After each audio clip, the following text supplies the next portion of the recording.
Hello everyone, welcome to Samta Education Trust. This is Neelam, your mentor for English, and today we are going to discuss questions based on sentence rearrangement. So guys, we have already discussed the tricks and tips related to this topic. So today we are directly going to start with the questions. So let's get started. So as per the direction, rearrange the statements A, B, C, D, E in the correct sequence and answer the following questions given below. सो यहाँ पर आपको 5 sentences दिए गए हैं and इन्हें आपको एक proper sequence में अरेंज करना है. बेसिकली सेंटेंस रीअरेंजमेंट में ये होता एक पैसेज है एंड पैसेज को स्प्लिट कर दिया गया होता है, मतलब अलग अलग सेंटेंसेस में डिवाइड कर दिया गया होता है एंड उन सेंटेंस का जो सीक्वेंस होता है उसे चेंज कर दिया गया होता है, मतलब कि जंबल कर दिया गया होता है, मतलब ऊपर नीचे कर देते हैं. एंड हमसे कहा गया होता है कि जो पैसेज एज इट इज जैसा कि पहले था इस तरीके से इसे एक प्रॉपर मीनिंगफुल पैराग्राफ में कन्वर्ट कीजिए. कि पैसेज के अकॉर्डिंग हम जैसे देखते हैं एक नॉर्मल पैसेज में पैसेज के स्टार्टिंग का जो सेंटेंस होता है वो इंट्रोडक्टरी सेंटेंस होता है, जिससे हमें पता चल जाता है कि पैसेज की थीम क्या है, पैसेज का सब्जेक्ट क्या है, किससे रिलेटेड ये पैसेज है. पैसेज का जो एंडिंग सेंटेंस होगा, आखिरी का सेंटेंस होता है, ये कंक्लूडिंग रिजल्ट ओरिएंटेड टाइप का सेंटेंस होता है. एंड बाकी जितने भी सेंटेंस होते हैं इनका एक दूसरे से कनेक्शन होता है, मतलब कि यहाँ पर जो फर्स्ट सेंटेंस होगा एंड सेकेंड सेंटेंस होगा, सो सेकेंड सेंटेंस में जो बात बोली जा रही है ये रिलेटेड टू फर्स्ट सेंटेंस ही होगी. थर्ड सेंटेंस में जो बात बोली जा रही है इसका रिलेशन, इसका कनेक्शन सेकेंड सेंटेंस से होगा. सो इस तरीके से हमें इन सेंटेंसेस को अरेंज करना होता है. तो देखिए गाइस, सबसे पहले हमें यहाँ पर देखना है कि फर्स्ट सेंटेंस क्या होगा. And first sentence generally introductory sentence होता है, जिससे हमें क्लियरली पता चल जाएगा कि ये जितने भी सेंटेंसेस है इनका सब्जेक्ट क्या है. एंड लास्ट सेंटेंस जो होगा वो रिजल्ट ओरिएंटेड हो सकता है. सो देखिए क्या होगा इसका फर्स्ट सेंटेंस.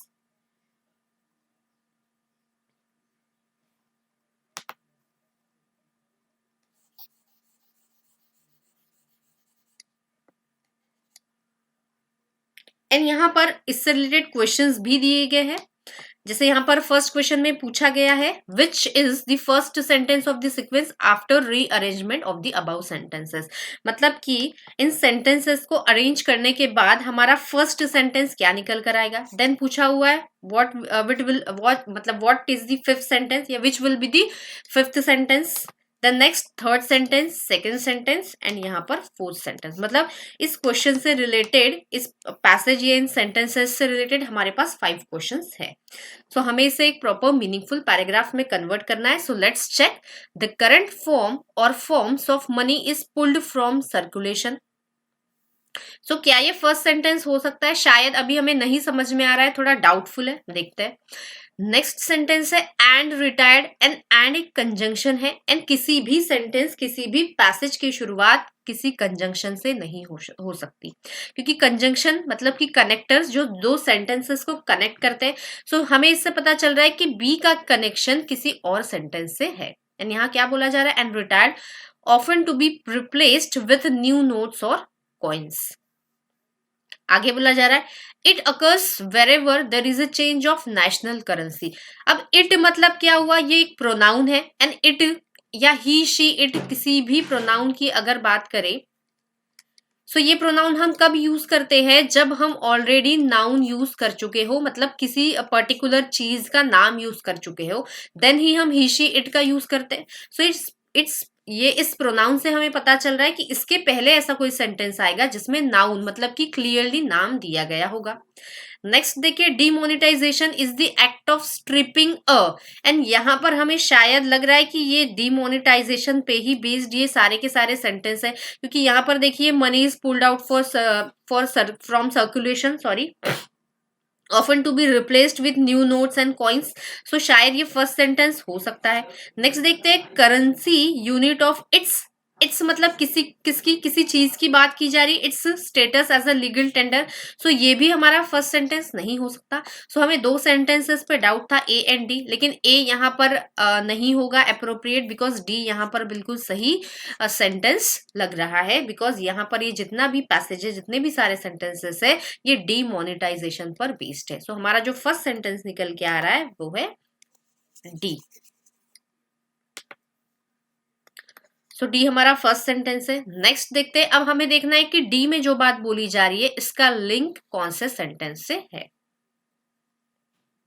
यहां बोला जा रहा है demonetisation is the act of stripping a, and इस सेंटेंस, ये जो सेंटेंस है ये इनकम्प्लीट है, इसे हमें कंप्लीट करना है। Stripping a the current form of stripping, and यहाँ पर देखेंगे द करंट फॉर्म, यहाँ पर एक नए सेंटेंस की शुरुआत हो रही है, सो कोई कनेक्शन फॉर्म नहीं हो रहा, सो ये हमारा नहीं हो सकता है सेकेंड सेंटेंस।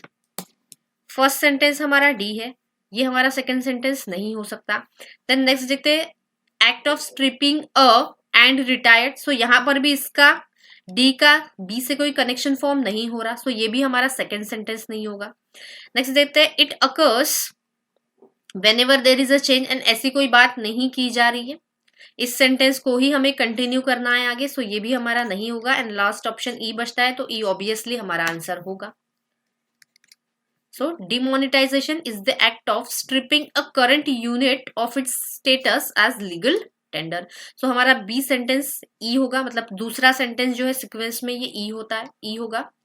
नेक्स्ट देखते हैं, अब हमें देखना है कि ई सेंटेंस को कौन सा सेंटेंस यहाँ पर कनेक्ट करेगा। तो हमारा फर्स्ट सेंटेंस डी है, सेकेंड सेंटेंस हमारा ई है। अब हम चेक करते हैं, यहां पर ई में बोला गया है current unit of its status as legal tender, and यहां पर अब हम देखेंगे द करंट फॉर्म और फॉर्म्स ऑफ मनी, ये भी एक इनकम्प्लीट सेंटेंस है, एंड ये तो न्यू सेंटेंस है, तो ये नहीं होगा। यहां पर इसे चेक करते हैं as a legal tender and retired, so ये भी यहाँ पर कनेक्ट नहीं कर रहा है कंटेक्चुअली, इस चीज यहाँ पर इस सेंटेंस में कोई दूसरी बात की जा रही है, एंड यहाँ पर किसी और चीज का कंटिन्यूएशन दिखाया जा रहा है, सो ये भी नहीं होगा। सो ऑब्वियसली हमारा जो थर्ड सेंटेंस होगा वो यहाँ पर सी होगा। चेक करते हैं, current unit currency unit of its status as legal tender, it occurs whenever there is a change of national currency. तो यस, यहां पर हमारा ये थर्ड सेंटेंस बन रहा है। देन अब देखते हैं सी को कौन सा सेंटेंस यहां पर कनेक्ट कर रहा है। It occurs whenever there is a change of national currency, the current form or the forms of money is pulled out from circulation, and यहां पर शायद फुल स्टॉप होना चाहिए था। सो अब देखना है हमें कि इस सेंटेंस को कौन सा सेंटेंस आइदर ए कनेक्ट करेगा आइदर बी कनेक्ट करेगा। सो यहाँ बोला जा रहा है it occurs whenever there is a change of national currency, the current form or form of money is pulled out, yes की चेंज होता है किसमें, नेशनल करेंसी में, एंड जो करंट फॉर्म होता है या फॉर्म्स होते हैं मनी के, ये पुल्ड किए जाते हैं सर्कुलेशन में से, तो यस सी के बाद ए कंटिन्यू बिल्कुल कर सकता है। एंड रिटायर्ड एंड ऑफर, सो यहाँ पर सी के बाद ए ही अप्रोप्रिएटली फिट हो रहा है, सो यहाँ ये हमारा फोर्थ सेंटेंस बन जाता है, एंड लास्ट सेंटेंस हमारा बन जाएगा ऑब्वियसली ऑप्शन नंबर बी। तो इस तरीके से हमें कनेक्शन फॉर्म करना होता है।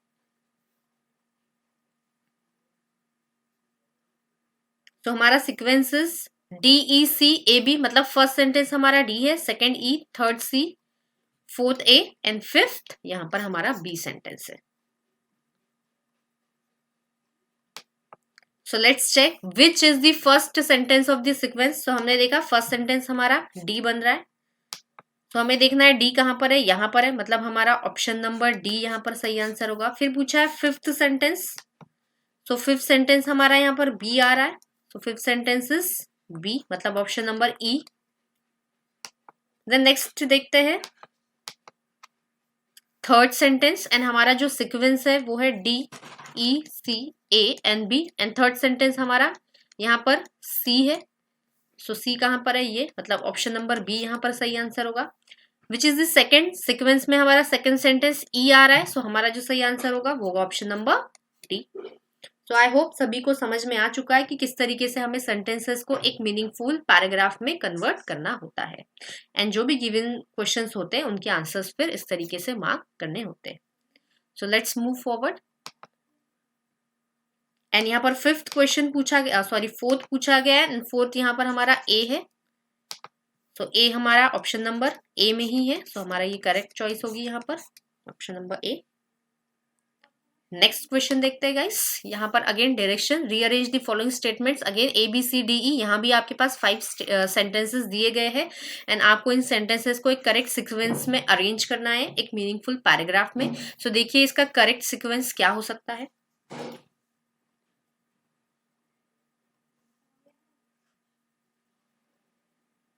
So let's check guys. सबसे पहले हमें इंट्रोडक्टरी सेंटेंस मतलब कि फर्स्ट सेंटेंस फाइंड करना होता है। तो यहाँ पर फर्स्ट सेंटेंस आई होप सभी को मिल गया होगा। यहाँ पर देखिए, strategy proposed by Chinese government that focuses on connectivity and cooperation between Eurasian countries. So यहाँ पर ये सेंटेंस इनकम्प्लीट लग रहा है। सो ये तो हमारा फर्स्ट सेंटेंस नहीं होता। The initiative was known in English as one belt and one road initiative. अब यहाँ पर अगर बात करेंगे, सो ये जो द इनिशिएटिव एंड द मतलब ऐसा कोई इनिशिएटिव जिसके पहले जिसकी ऑलरेडी बात हो चुकी है।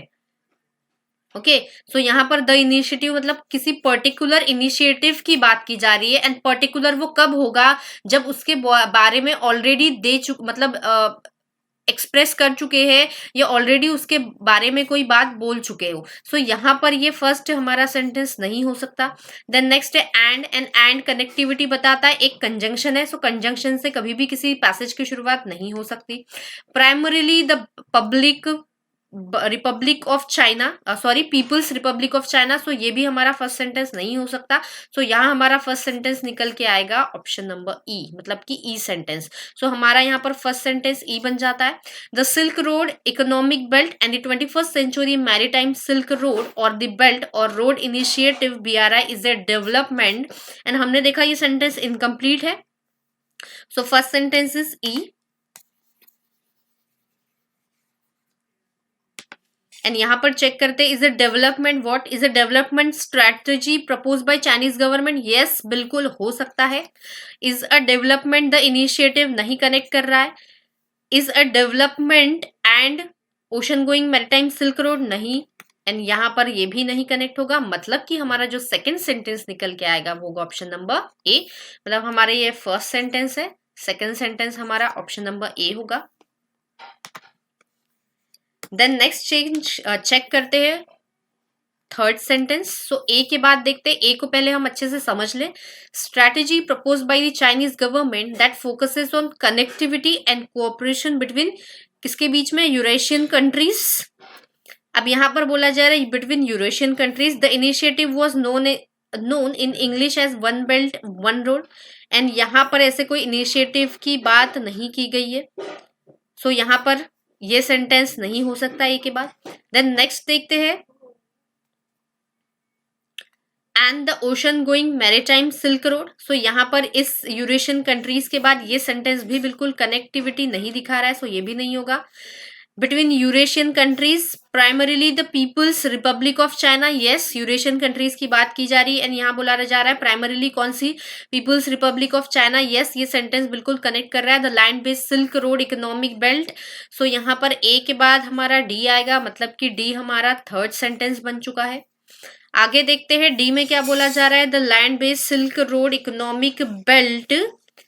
एंड यहाँ पर देखते हैं दो सेंटेंस बचे हुए, economic belt, the initiative was known, नहीं।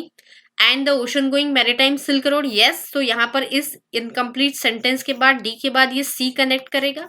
सो डी के बाद हमारा सी आता है सेंटेंस एंड देन लास्ट जो बचा हुआ ये ऑप्शन नंबर बी है। सो हमारा जो सीक्वेंस बन के आएगा वो होगा EADBC, मतलब फर्स्ट सेंटेंस ई होगा, second A, third D, fourth C and fifth sentence will be B.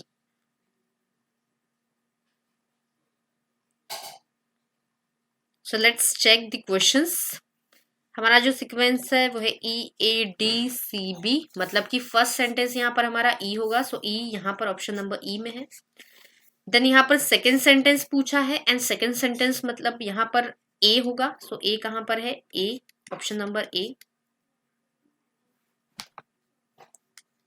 EADCB हमारा करेक्ट सीक्वेंस है। So let's check third sentence. Third sentence D होगा, मतलब कि option number A again. Fourth sentence which is the fourth sentence and fourth sentence is C. So let's check. तो option number C हमारा यहाँ पर correct choice होगी। Then पूछा है लास्ट मतलब कि fifth sentence of the sequence after the rearrangement, and last मतलब कि यहाँ पर बी होगा, मतलब हमारा जो सही आंसर होगा वो होगा ऑप्शन नंबर बी। तो आई होप सभी को समझ में आ चुका है। सो गाइज यहाँ पर भी आपके पास 5 सेंटेंसेस है एंड आपको इन्हें अरेंज करना है करेक्ट सीक्वेंस में, मीनिंगफुल पैराग्राफ में। तो देखिए इसका सही सीक्वेंस क्या हो सकता है।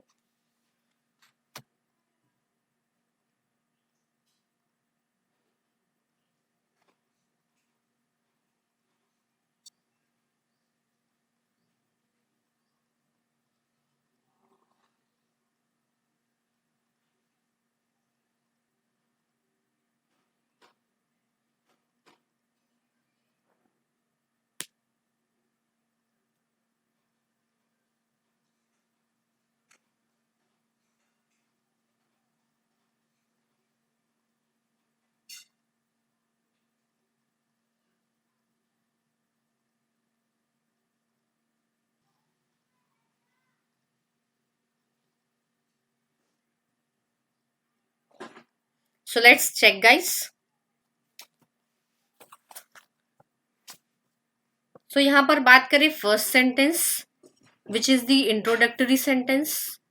So let's check. The onset of claustrophobia has been attributed to many factors including a reduction in size. The onset मतलब शुरुआत किसी भी चीज की, and claustrophobia मतलब क्या होता है, एनक्लोज या छोटी स्पेस से या छोटी जगह से जिन्हें बहुत ज्यादा डर लगता है, फियर लगता है, उसे हम कहते हैं क्लोस्ट्रोफोबिया। फोबिया मतलब डर, and claustro it is related to small या स्मॉल एनक्लोज्ड जो प्लेसेस होती है, जैसे कि लिफ्ट है या छोटा रूम है, इस तरीके की प्लेसेस। सो देखेंगे द ऑनसेट ऑफ क्लोस्ट्रोफोबिया, शुरुआत जो होती है वो has been attributed to many factors including. तो शायद ये फर्स्ट सेंटेंस हो सकता है। इट से शुरुआत हो रही है, ये this sentence can never be first sentence या introductory because it is starting with it which is a pronoun. So ये eliminate हो जाता है। Next देखते हैं, claustrophobia is the fear of being enclosed in a small space or room and unable to escape. Yes, ये भी हमारा first sentence हो सकता है, बिल्कुल ज्यादा अप्रोप्रिएट लग रहा है then option number A. It is typically it से शुरू हो रहा है, ये भी हमारा फर्स्ट सेंटेंस नहीं हो सकता। और अगेन और जो है ये एक कनेक्टिंग वर्ड है या ये कंजंक्शन है जो कनेक्ट करेगा किसी एक सेंटेंस को। सो ये भी हमारा फर्स्ट सेंटेंस नहीं होगा। सो हमारा जो फर्स्ट सेंटेंस यहां पर निकल के आएगा वो होगा सी।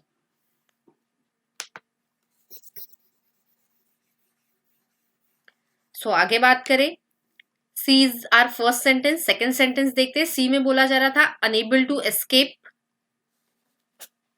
देन देखते हैं, the onset of claustrophobia has been attributed to many factors. So यहाँ पर शायद ये हो सकता है सेकेंड सेंटेंस, क्योंकि फर्स्ट में बोला जा रहा था कि क्लोस्ट्रोफोबिया को जस्ट डिफाइन किया हुआ है, unable to escape. The onset of claustrophobia शायद हो सकता है। नेक्स्ट देखते हैं, it can be triggered by many situations or stimuli including elevators crowded to capacity, windowless rooms, hotel rooms with closed doors and sealed windows, small cars and even tight necked clothing. So yes, ये भी हमारा second sentence लग रहा है हमें। and it is typically classified as anxiety disorder which often result in a panic attacks. ये हमारा क्या ये हमारा हो सकता है सेकेंड सेंटेंस। फर्स्ट सेंटेंस में जस्ट डेफिनेशन की बात की गई है, सो ये नहीं हो सकता, क्योंकि ये हमें दिखाई दे रहा है कि शायद इस पॉइंट के बाद ये डी आना चाहिए, क्योंकि यहाँ बोला जा रहा है कि इसकी जो शुरुआत होती है बहुत सारे इसमें फैक्टर्स इंक्लूडिंग होते हैं, ये सारी चीजें। ओके, सो यहाँ पर ये हमारा सेकेंड सेंटेंस नहीं हो सकता, ये भी नहीं होगा। सो हमारा जो सेकेंड सेंटेंस यहाँ पर निकल के आएगा सी के बाद वो होगा ऑप्शन नंबर बी, बिकॉज ए से ज्यादा अप्रोप्रिएट बी लग रहा है, क्योंकि ए में जस्ट बात की थी कि claustrophobia is the fear of being enclose in a small space or room and unable to escape. And ये जो क्लोस्ट्रोफोबिया होता है it can be triggered by many situations. तो यहाँ पर ये हमारा सेकेंड सेंटेंस होगा। देन बी के बाद अगर बात करें, सो बी में बात की है many situation of stimuli including elevators, crowded capacity, windowless rooms and closed doors, small cars and even tight necked clothing. आगे देखते हैं,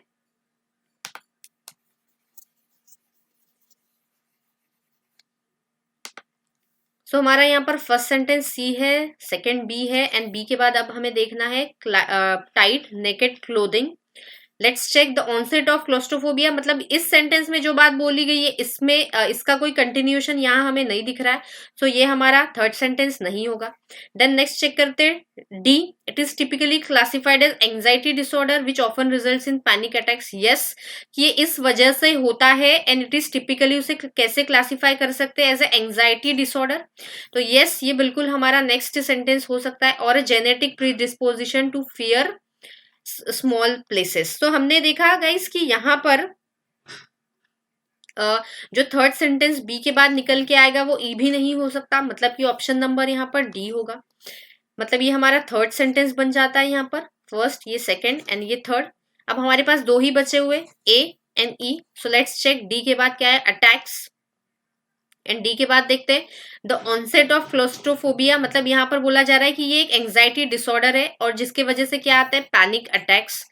एंड ये जो क्लोस्ट्रोफोबिया की शुरुआत कैसी होती है, to many factors including a reduction in the size of amygdala, classical conditioning, या तो फिर क्या, genetic disposition to fear small places. तो यस, ए का कनेक्शन हमें एफ से नजर आ रहा है, मतलब कि हमारा डी के बाद जो सेंटेंस होगा वो ए होगा एंड ए के बाद हमारा यहाँ पर ऑप्शन नंबर ई आएगा। सो आई होप आप सभी को समझ में आ गया। एक बार हम सीक्वेंस में इस पैसेज को पढ़ के देखते हैं कि करेक्ट सीक्वेंस फॉर्म हो पा रहा है या नहीं। So let's check. First हमारा सेंटेंस ये है, claustrophobia is the fear of being enclose in a small space or room and unable to escape. Definition दी गई है। एंड ये क्लोस्ट्रोफोबिया कब ट्रिगर हो सकता है, बाय मेनी सिचुएशन से or stimuli including elevators, crowded to capacity, windowless rooms, hotel rooms with close doors and sealed windows, small cars and even tight naked clothing. Yes, सही है। Then इसके बाद D, it is typically classified as anxiety disorder which often results in panic attacks. Then A, the onset of claustrophobia has been attributed to many factors including reduction in the size of amygdala, classical conditioning और genetic predisposition to fear small places. So yes, बिल्कुल एक meaningful paragraph यहाँ पर form हो पा रहा है. So let's check the questions.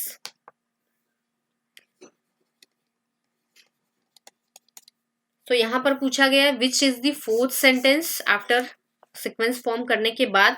So fourth sentence हमारा ए है, मतलब कि हमारा सही आंसर होगा option number A. First sentence and first is C, मतलब कि हमारा सही आंसर यहाँ होगा option number C. Then next पूछा है सेकंड एंड सेकंड हमारा बी है, तो यहाँ पर ऑप्शन नंबर बी सही चॉइस होगी। देन नेक्स्ट पूछा हुआ है यहाँ पर लास्ट, मतलब कि fifth sentence and fifth sentence is E, so हमारा ई यहाँ पर सही आंसर होगा ऑप्शन नंबर ई। देन पूछा है third sentence and third sentence देखते हैं डी है, so let's check option number D हमारा सही आंसर होगा।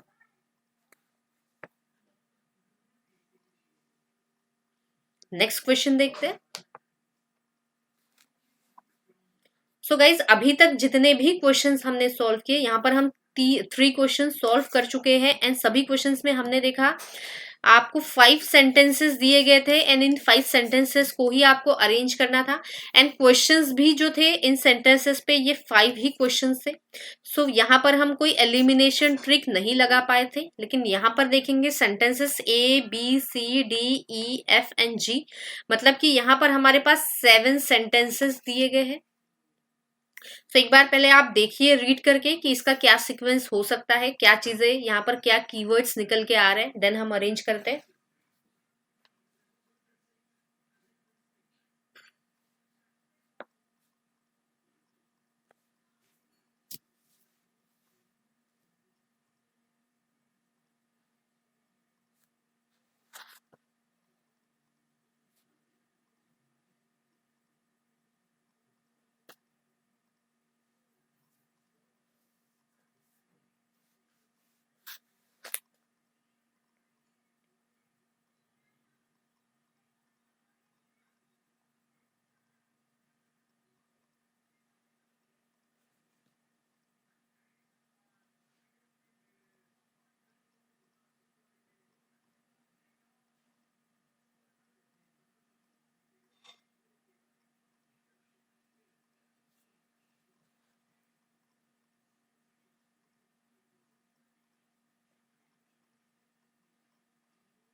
सो लेट्स चेक गाइस।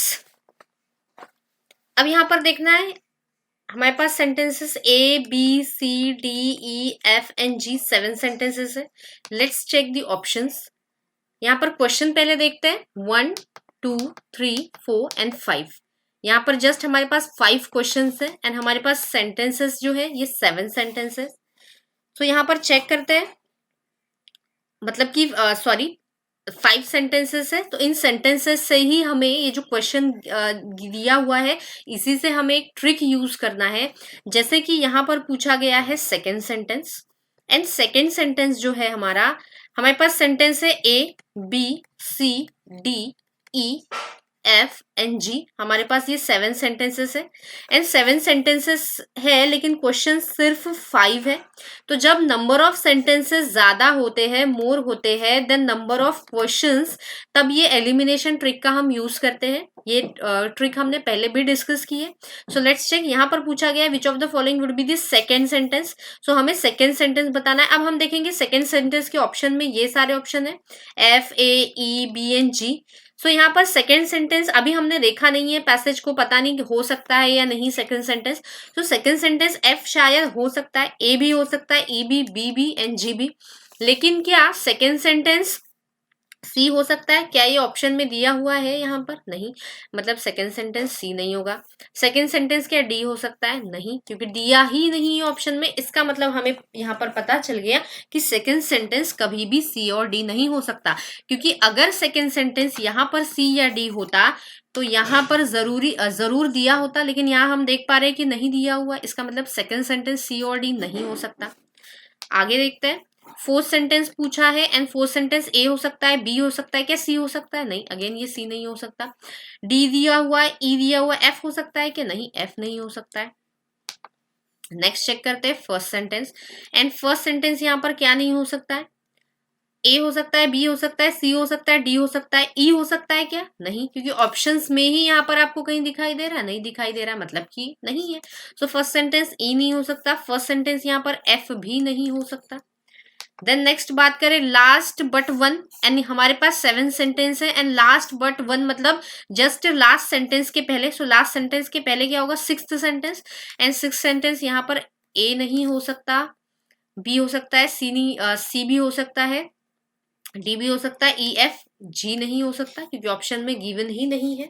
सो ये एक ट्रिक निकल कर आ गई कि सिक्स सेंटेंस ए जी नहीं हो सकता, first E F, four C F, second C D. So इस ट्रिक को हम यहां पर नोट डाउन कर लेंगे।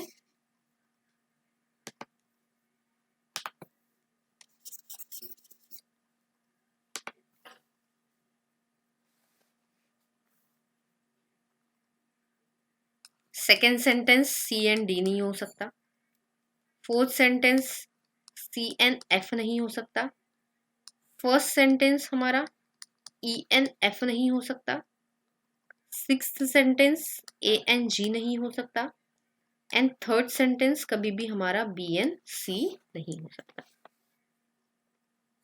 सो गाइज अब जब हम सीक्वेंस को फॉर्म करेंगे तो इस ट्रिक को देखते हुए, सो देखिए आप फर्स्ट सेंटेंस, अब जब भी आप फर्स्ट सेंटेंस को यहां पर फाइंड करेंगे, सो फर्स्ट सेंटेंस आपका ई एन एफ नहीं होगा। तो जब फर्स्ट सेंटेंस को फाइंड करेंगे तो इस ई को एंड इस एफ को बिल्कुल भी देखने की जरूरत नहीं है। मतलब जो बचे हुए यहाँ पर 5 सेंटेंस है, इन सेंटेंस में से ही आपको फर्स्ट सेंटेंस फाइंड करना है। सो देखिए यहाँ पर फर्स्ट सेंटेंस क्या हो सकता है।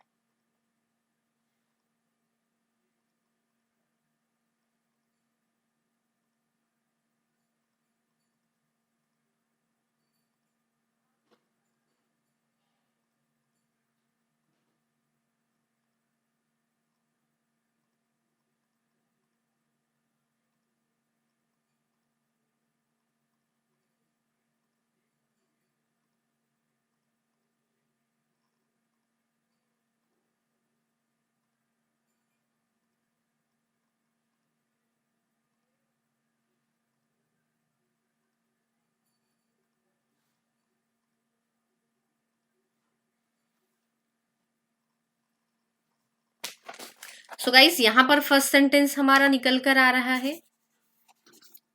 आई होप सभी को मिल गया होगा। ऑप्शन नंबर सी, क्योंकि यहाँ पर बात की जा रही है the enhancement of paid maternity leave for women is in the organise sector to 26 weeks from 12 is a progressive step. ये एक प्रोग्रेसिव स्टेप है, तो यस सेंटेंस की शुरुआत इस सेंटेंस से होगी, मतलब सी हमारा यहाँ पर फर्स्ट सेंटेंस निकल कर आएगा। देन बात करें सी से कौन सा सेंटेंस यहाँ पर कनेक्ट कर रहा है, so second sentence, and second sentence C and D नहीं हो सकता, तो सी तो ऑलरेडी हमारा फर्स्ट सेंटेंस हो चुका है ना, यहाँ पर first second third fourth fifth sixth and seven, तो सी ऑलरेडी हमारा फर्स्ट सेंटेंस हो चुका है, मतलब कि सेकेंड सेंटेंस डी नहीं हो सकता। सो सेकेंड सेंटेंस में जब भी हम चेक करेंगे तो इस डी को नहीं चेक करेंगे, क्योंकि हमें पता है सेकेंड सेंटेंस डी नहीं हो सकता है। तो यहाँ बात की गई थी 26 weeks from 12 is a progressive, एक अच्छी स्टेप है कि मैटरनिटी जो लीव थी कहाँ पर ऑर्गेनाइज सेक्टर में, उसे 12 वीक से बढ़ाकर 26 वीक्स कर दिया गया है। आगे देखते हैं, providing benefits for women and children is a social responsibility. So इस सेंटेंस को, ये सेंटेंस बिल्कुल भी कनेक्ट नहीं कर रहा है कि इस सेंटेंस में जो बात बोली जा रही है इस सेंटेंस को ये कनेक्ट नहीं कर रहा है, सो ये यहाँ पर हो जाएगा।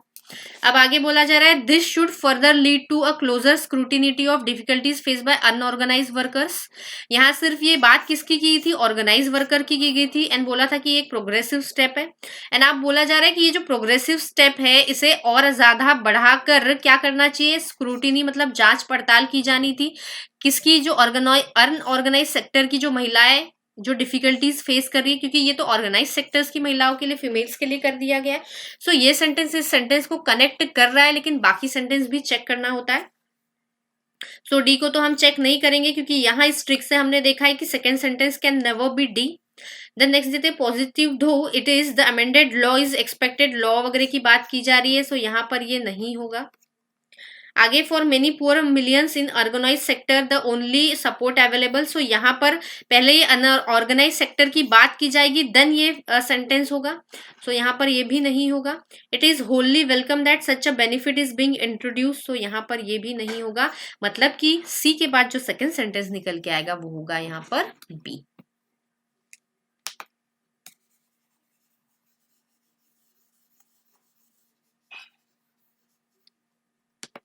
सो गाइज हमारा फर्स्ट सेंटेंस सी है, सेकेंड सेंटेंस बी बन चुका है।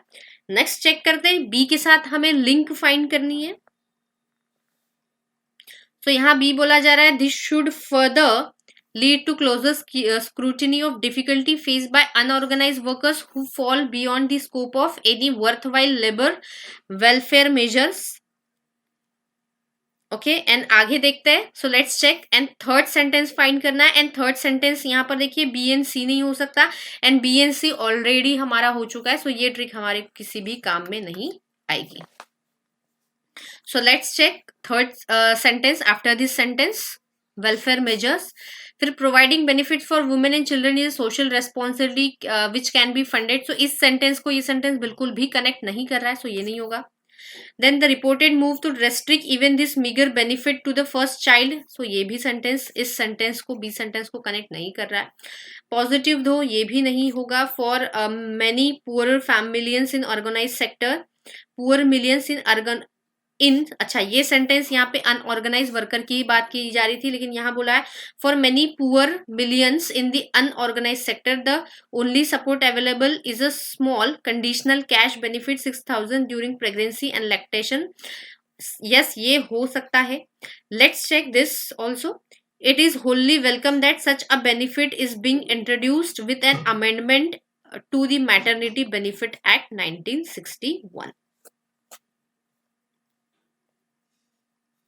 सो यस यहाँ पर देखिए ये सेंटेंस भी कनेक्ट कर रहा है, एंड ये सेंटेंस भी कनेक्ट हो रहा है यहाँ पर, लेकिन यहाँ बात की जा रही थी कि जो भी डिफिकल्टी ये महिलाएं फेस कर रही है और ये जो किसी भी अच्छे स्कोप के अंडर नहीं आती है, मतलब कोई भी इन्हें ऐसा कोई मतलब ऐसी कोई स्कीम में या ऐसी कोई स्कीम इनके लिए नहीं बनी गई है इनके वेलफेयर के लिए।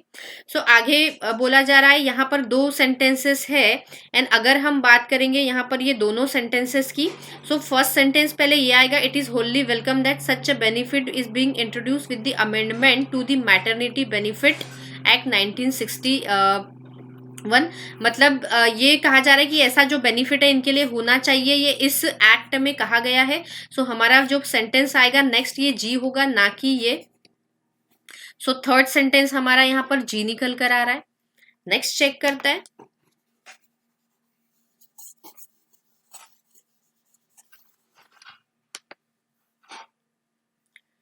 तो हमारा first sentence is C, second is B, third one is G. Then G के बाद अगर बात करें तो यहां पर बात की जा रही है with an amendment to the maternity benefit act 1961।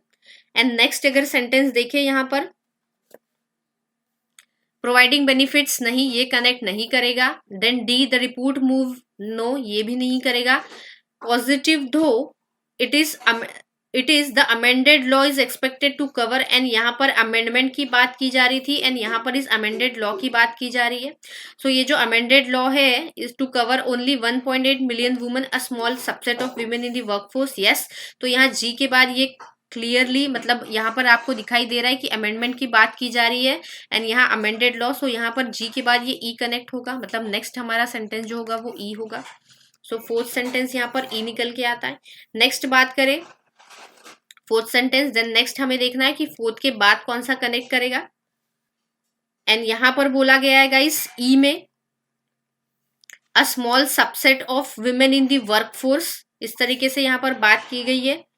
And इसे कंटिन्यू जो करेगा ये होगा ऑप्शन नंबर 4, क्योंकि ऑप्शन नंबर 4 यहाँ पर बोला गया है for many poorer millions in the unorganise sector the only support available is a minimum conditional cash.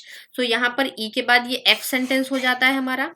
Then बात करें एफ के बाद, सो हमारे पास फिफ्थ देन सिक्स्थ जो सेंटेंस होगा वो सिक्स सेंटेंस आइदर ए होगा या डी होगा। सो लेट्स चेक ए होगा या डी होगा।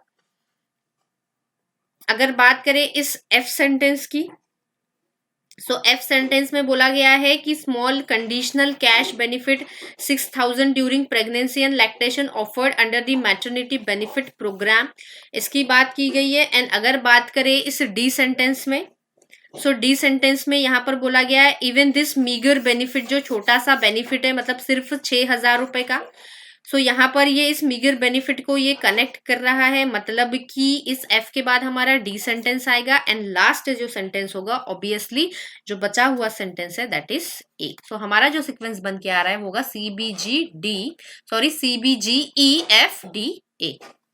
सो क्वेश्चंस देखते हैं यहाँ पर।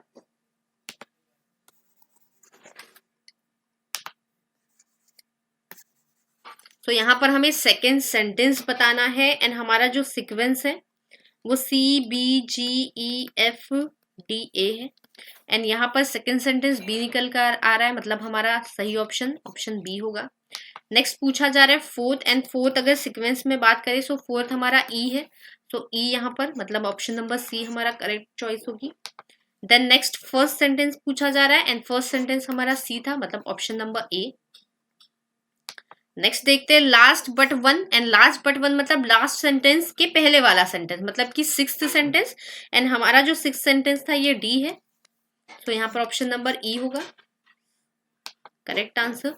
देन नेक्स्ट थर्ड सेंटेंस पूछा गया है एंड थर्ड सेंटेंस यहाँ पर जी होगा, मतलब कि option number B. So thank you very much guys, keep studying, keep rocking, thank you very much.